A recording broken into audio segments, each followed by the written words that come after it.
This was really just an unplanned video, but I did want to touch upon this briefly, and that is Vergil in Devil May Cry 4 Special Edition and the fact that we're getting DLC for Special Edition. You know, generally speaking, I had a feeling that this was something that was going to happen to Vergil in Devil May Cry 4 Special Edition.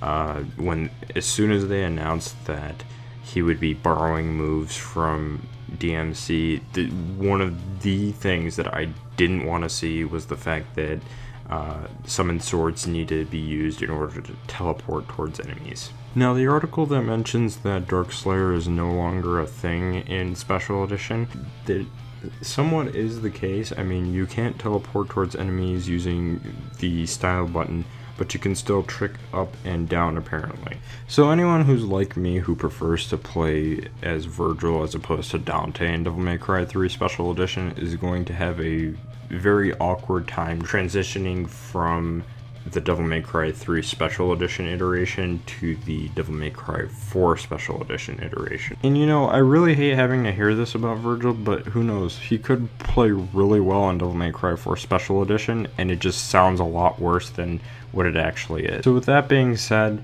I guess we're pretty much going to have to wait for a new gameplay trailer or wait until Capcom Unity starts streaming Devil May Cry 4 Special Edition. Now, in terms of DLC, I don't know how I personally feel about it, because on one hand you can say, well, that means we'll be getting more content than Definitive Edition.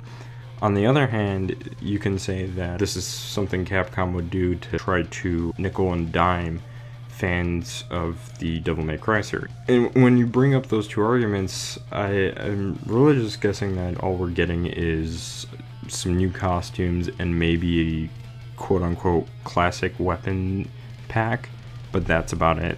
I'm not expecting anything like new story content. To be quite honest, I'm still surprised Capcom hasn't made a Resident Evil.net-esque site for Devil May Cry, so that way we can unlock some new costumes, even if they're just alternate colors of an already existing costume or weapon skins and things of that nature. If somebody from Capcom is watching this, make that an official thing, because I don't think anyone's really against that. Anyways, that's the end of this video. Hope you guys enjoyed. If you guys don't already, you can follow me on Twitter or Google+, and I will see you all in the next video.